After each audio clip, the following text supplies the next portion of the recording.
नमस्कार। India debate में आप सबका स्वागत है। मैं हूं आशुतोष पाठक। मित्रों, राष्ट्रीय राजधानी दिल्ली में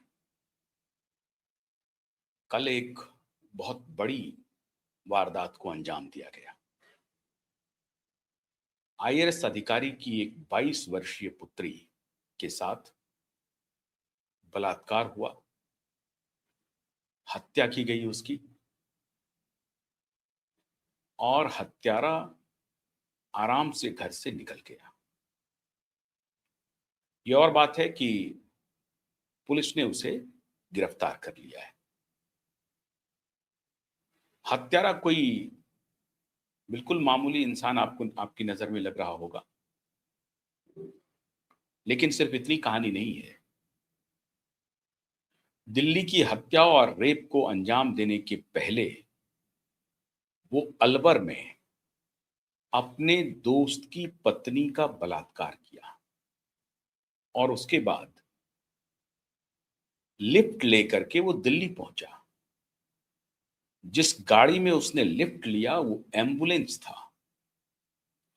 एम्बुलेंस में लिफ्ट लेकर के वो दिल्ली पहुंचा और बिल्कुल सवेरे सवेरे वो इस आईआरएस अधिकारी के घर पहुंच गया जिसके यहां वो महीने डेढ़ महीने पहले तक काम करता था, और उसको इस आईआरएस अधिकारी ने काम पर से हटा दिया था, निकाल दिया था। वो वापस आया। उसको सब मालूम था कि सुबह सुबह पति पत्नी वॉक के लिए जाते हैं और चाबी मेन गेट के बाहर रहता है, जहां जो मेड आती है या आता है घर में काम करने वाला, वो उस चाबी को खोल लेता है, अंदर जाता है, सफाई करता है, फिर चले जाता है।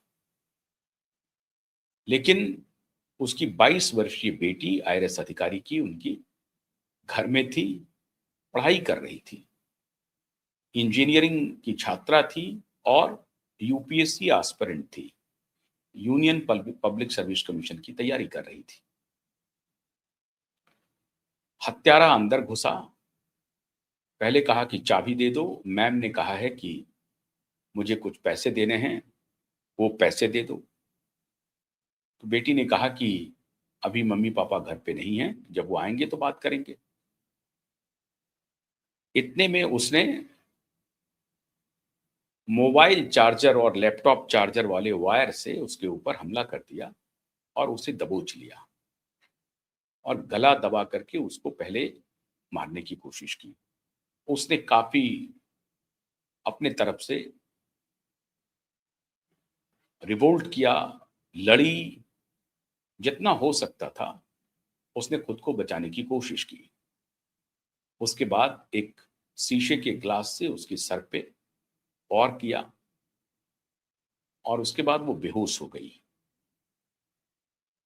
बेहोशी की हालत में इस कुकृत्य करने वाले हत्यारे ने रेप किया और उसके बाद अलमीरा खोला, उससे पैसे निकाले, उसका फिर से फिंगरप्रिंट घसीट करके ले जा करके फिंगरप्रिंट से दरवाजा खोला, आराम से कपड़े बदले, जिस कपड़े पर खून सने हुए थे उस कपड़े को वहीं छोड़ दिया या उस कपड़े को साथ ले गया, लेकिन जो पैंट पहन के आया था वो पैंट बदल लिया और दूसरे कपड़े में वो बाहर गया आराम से।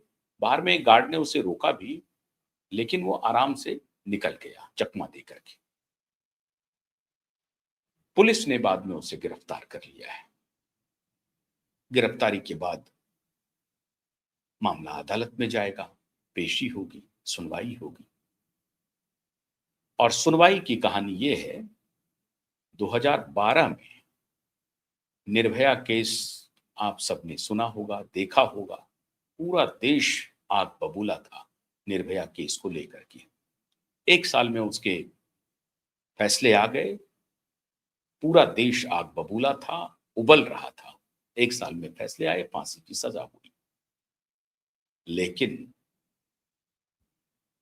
मिलॉट के बाकी के रवैयों के साथ 2012 से 2026 तक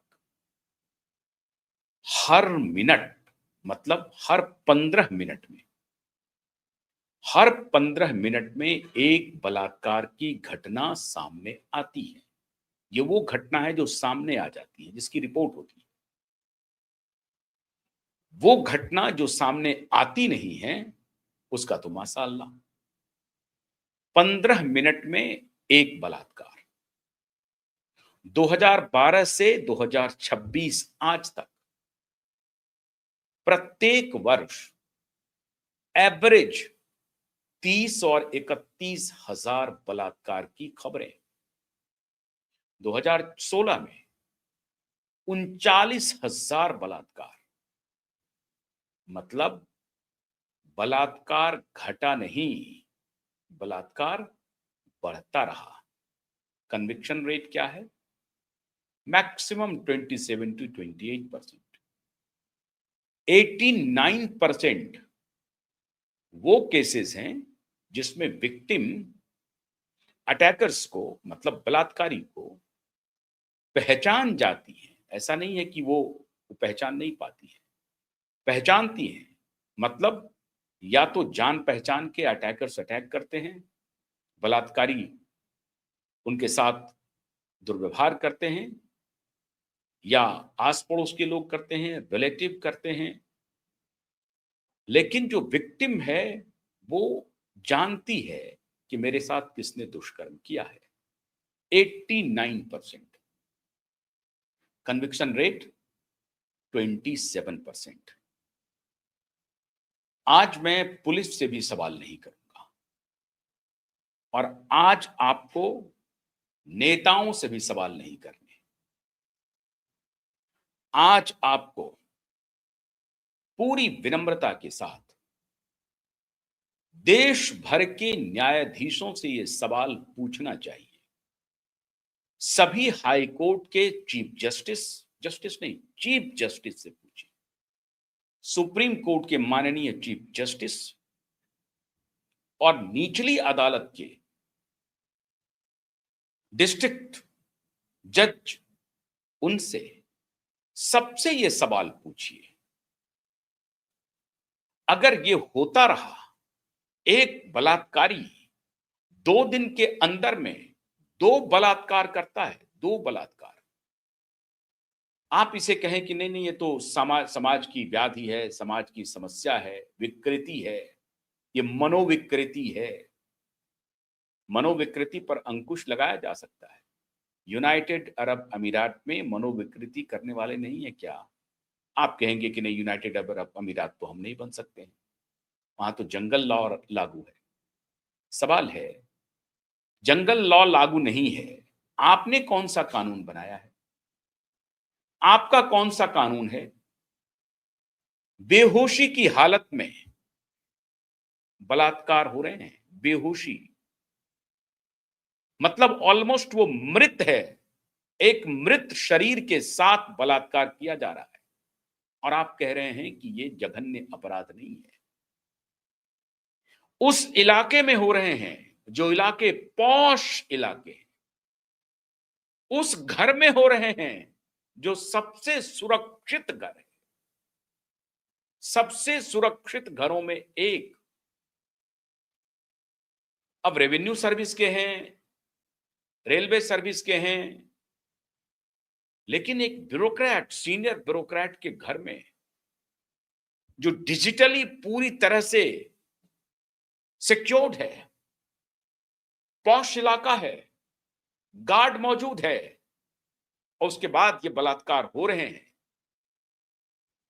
और कन्विक्शन रेट 27%, 28%।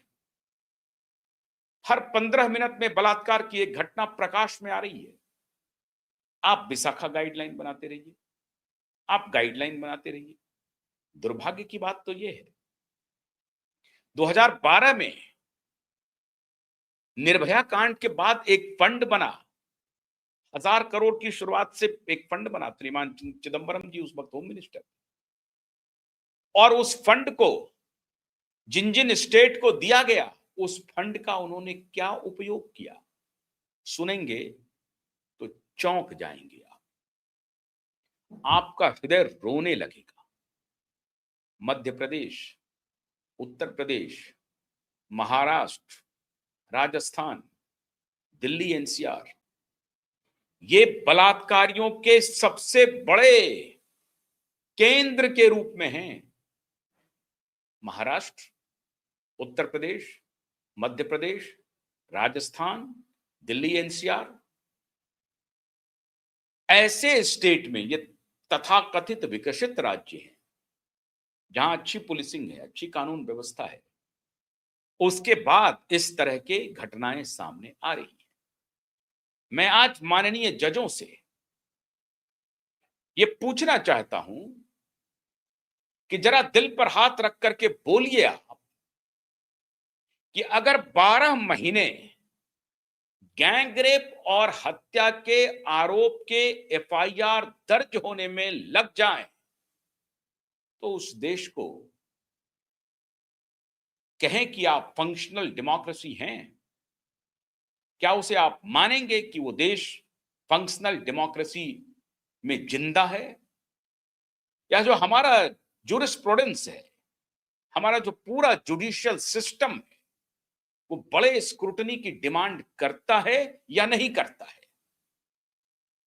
ये रिपोर्ट तो राष्ट्रीय राजधानी दिल्ली से आई है। यह खबर, वो गिरफ्तार हो गया है, विटनेस भी सारे मिल गए हैं, लेकिन वो जिसे पुलिस ने अंजाम दिया है, वो जिसे हमारे रक्षकों ने अंजाम दिया, बड़े बड़े अधिकारी शामिल हैं, बड़े रसूखदार नेता शामिल हैं, उस पर जो सवाल उठाए जा रहे हैं और लेक्चर दे रहे हैं हमारे जज महोदय, सभी हाई कोर्ट के चीफ जस्टिस और सुप्रीम कोर्ट के चीफ जस्टिस लेक्चर दे रहे हैं। इनके ऊपर अगर भ्रष्टाचार के बारे में किसी पुस्तिका में कोई चर्चा हो गई, कोहराम मच गया, घबराहट मच गई, पूरी तरह से तिलमिला गए। हमें आप हमारे ऊपर उंगली कैसे दिखाओगे आप? और फिर एक निर्लज्ज फैसला, बिल्कुल मैं पूरी जिम्मेदारी के साथ कह रहा हूं, एक निर्लज्ज फैसला दिया गया कि जिसने उसकी चर्चा की है उसको डिबार कर दो, उसको किसी कमेटी में जाने मत दो। और बेशर्म सरकार उस फैसले को, उसको तामील करने के लिए पलक पावड़े बिछा दिया, क्योंकि दोनों मिल जाएंगे ना फिर। डेमोक्रेसी को तार तार होने दीजिए। ये जिम्मेदारी किसकी है? चीफ जस्टिस ऑफ इंडिया कहलाता है। मैं जिस शब्द की तरफ इशारा कर रहा हूं ध्यान रखिए, वो chief justice of supreme court नहीं है, वो चीफ जस्टिस ऑफ इंडिया है। मतलब समझते हैं आप? देश में न्याय की व्यवस्था के प्रहरी हैं वो। जहां कहीं भी अत्याचार अनाचार हो रहा है, उसके प्रहरी हैं, वो चीफ जस्टिस ऑफ इंडिया हैं। वो एक कोर्ट के परिसर के चीफ नहीं हैं, जिसे आप सुप्रीम कोर्ट कहते हैं। वो भारत के एक एक नागरिक के न्याय की रक्षा के शपथ लेने वाले योद्धा हैं, न्याय योद्धा हैं, जिन्होंने शपथ ली है कि भारत के एक एक नागरिक के न्याय की वो गारंटी देते हैं। भारत के एक एक नागरिक के सम्मान और उसके खिलाफ कोई अन्यायपूर्ण वातावरण न बने, इसकी गारंटी का नाम है चीफ जस्टिस ऑफ इंडिया। आज चीफ जस्टिस ऑफ इंडिया से मैं पूछना चाहता हूं, मैंने कई मौकों पर आपकी तारीफ की है, आज मैं आपसे पूछना चाहता हूं, आज मैं तमाम देश के हाई कोर्ट के चीफ जस्टिस से पूछना चाहता हूं, ये कन्विक्शन रेट 27% है। अगर सब कुछ ठीक है तो कन्विक्शन होता क्यों नहीं है? कानूनी दांवपेच से आरोपी, बलात्कारी, जघन्य अपराधी संगीन जुर्म करने के बाद भी बच निकलते हैं। झूठ की खेती होती है अदालत के परिसर में, और फिर साक्ष्यों के अभाव में आरोपी बरी हो जाते हैं। यही चल रहा है हमारे देश में। और फिर कहेंगे कि नहीं नहीं, यूएई का कानून हम कैसे लागू कर देंगे? आप बनाना रिपब्लिक हो जाएं, कोई फर्क नहीं पड़ता। हमारे देश के माननीयों को कोई फर्क नहीं पड़ता, आप बनाना रिपब्लिक हो जाएं। जितनी तत्परता आपने इंस्टीट्यूशन को बचाने के लिए, एक टेक्स्ट बुक में भ्रष्टाचार का जिक्र होते ही सरकार पर आपकी त्योड़ियां चढ़ गई, आपकी नजर टेढ़ी हो गई। इसी तन्मयता से आप आजकल छोड़िए आप, अरे आदित्य ठाकरे को तो आप पकड़ेंगे कि नहीं पकड़ेंगे कहना मुश्किल है, लेकिन जिसे पकड़ लिया है उसका संज्ञान ले लीजिए, ले लीजिए संज्ञान, अपने पास बुलाइए, फटाफट कीजिए। अगर सारे सबूत हैं तो 30 दिन के अंदर अपराधी को सजाए मौत दीजिए। रेयरेस्ट ऑफ रेयर केस है ये, रेयरेस्ट ऑफ रेयर है। मृत शरीर के साथ बलात्कार किया उसने, सजाए मौत दीजिए और इसे प्रचारित कीजिए, इसे प्रसारित कीजिए। मैं तो कहता हूं कि उस मौत को लाइव टेलीकास्ट कीजिए ताकि दुनिया देखे। बहुत हो गया। उस मां बाप से पूछिए, उस परिवार से पूछिए, उसके ऊपर क्या गुजर रहा होगा। एक बेटी थी, वो चली गई। आज आप दिशा के माता पिता से पूछिए, एक ही बेटी थी कमाने वाली, एक ही बेटी थी। अरे दर दर की भटक रहे, दर दर की ठोकरे खा रहे, 12 महीने से घूम रहे, एफआईआर कर लो, एफआईआर कर लो, एफआईआर कर लो। और माननीय टेबल टेनिस खेल रहे हैं, और माननीयों को लगता है कि नहीं हम ये सवाल पूछे नहीं, ये सवाल पूछना तो कंटेम्प्ट ऑफ कोर्ट हो जाएगा। कंटेम्प्ट ऑफ कोर्ट तो इन्हीं को डिसाइड करना है। 1980 के बाद इन्होंने तय कर लिया, हमारे बेटे जज बन जाएं, हमारे भतीजे जज बन जाएं, हमारे दोस्त के बेटे जज बन जाएं, हमारे दोस्त की बेटी जज बन जाए। इन्होंने तिकड़म कर लिया, कॉलेजियम बना लिया, हाईजैक कर लिया, पूरे जुडिशियल सिस्टम को हाईजैक कर लिया। कॉन्स्टिट्यूशनल प्रावधान है क्या? है क्या? फिर क्यों आपने कॉलेजियम बनाया? संविधान में इसकी कहीं चर्चा है क्या कि आप 5 जज मिल करके अपॉइंटमेंट प्रोसेस को आगे बढ़ा देंगे? लेकिन आपने तय कर लिया, और तय किया उसके बाद बेटा, भतीजा, बहू, बेटी अपॉइंट करते जाओ, करते जाओ। कोई पूछे तो कह दीजिए कि क्या कोई बात नहीं, आपको न्याय नहीं मिल रहा है क्या? मिल रहा है, कोई बात नहीं। ये तब भी स्वीकार्य हो जाता। आप बेटा, भतीजी, बेटे को भी आप बनाते रहते, तब भी ये स्वीकार्य था। अगर ये सब बातें नहीं प्रकाश में आती, 27% का कन्विक्शन रेट, 31,000 एवरेज रेप की घटनाएं, हर 15 मिनट में एक बलात्कार की घटना, और आप उसे डेमोक्रेसी कहते हैं। शर्मसार करने वाली बात है या नहीं है? माननीय, मैं आपसे आग्रह करता हूं कि दिल पर हाथ रखिए और पूछिए खुद से कि जो मैं सवाल आपसे पूछ रहा हूं, वो सवाल समीचीन है, वो सवाल उपयुक्त है, या मैं अनुपयुक्त सवाल पूछ रहा हूं? दलाल मीडिया नहीं पूछेगी आपसे, क्योंकि दलाली कर रही है। दलाल पत्रकार नहीं पूछेंगे आपसे, क्योंकि वो दलाली कर रहे हैं, सेटिंग गेटिंग इधर उधर कर रहे हैं। लेकिन वो हर माँ बाप, वो हर युवा जो इस देश को एक न्यायिक, सुदृढ़, मजबूत व्यवस्था वाला देश समझना चाहता है, जानना चाहता है, देखना चाहता है, वो हर इंसान आपसे ये सवाल पूछेगा मिलॉर्ड। और इसीलिए मैं खास तौर से मैं चीफ जस्टिस ऑफ इंडिया से बात कर रहा हूं, बाकी तो चीफ जस्टिस है ही। Chief justice of Mumbai high court 24 March को आखिरी तारीख पड़ी, फिर 15 अप्रैल को पड़ी, और फिर कब पड़ेगी पता नहीं, क्योंकि उनको जज बनना है, सुप्रीम कोर्ट में एलिवेट होना है। पावर गैलरी में चर्चा हो रही है कि विवाद में मत पड़ो, आदित्य ठाकरे को मत छेड़ो। अब मुझे नहीं मालूम कि सच्चाई क्या है, ये माननीय चीफ जस्टिस जानते होंगे। मेरा तो आपसे यही सवाल है कि माननीय चीफ जस्टिस, तारीख तो दे दीजिए, दे दीजिए तारीख। आप ही ने कहा था 30 दिन का, वो भी 30 दिन बीतने वाला है, बीत गया, बीत गया कल, आज ही बीत जाएगा वो 30 दिन। 24 मार्च, 15 अप्रैल को सुनवाई हुई नहीं। ये यही कारण है और इन्हीं माननीयों की वजह से आज मैं पूरी जिम्मेदारी के साथ ये आरोप लगा रहा हूं जनता की अदालत में, और जनता तय करेगी। मैं आरोप लगा रहा हूं जनता की अदालत में कि भारत की न्यायिक व्यवस्था की वजह से हर 15 मिनट में हमारे यहां बेटियां बलात्कार की शिकार हो रही हैं। किसी नेता की वजह से नहीं, किसी पुलिस की वजह से नहीं, ये हमारी न्यायिक व्यवस्था की वजह से हर 15 मिनट में हमारी बेटियां बलात्कार की शिकार हो रही हैं। और कुछ भी नहीं है, ये हमारी न्यायिक व्यवस्था है। और उस न्यायिक व्यवस्था के ऊपर बैठे जो इंडिविजुअल्स हैं, वो अपनी जिम्मेदारी से भाग नहीं सकते, वो अपनी जिम्मेदारी से बच नहीं सकते हैं, उनको जिम्मेदारी लेनी ही पड़ेगी।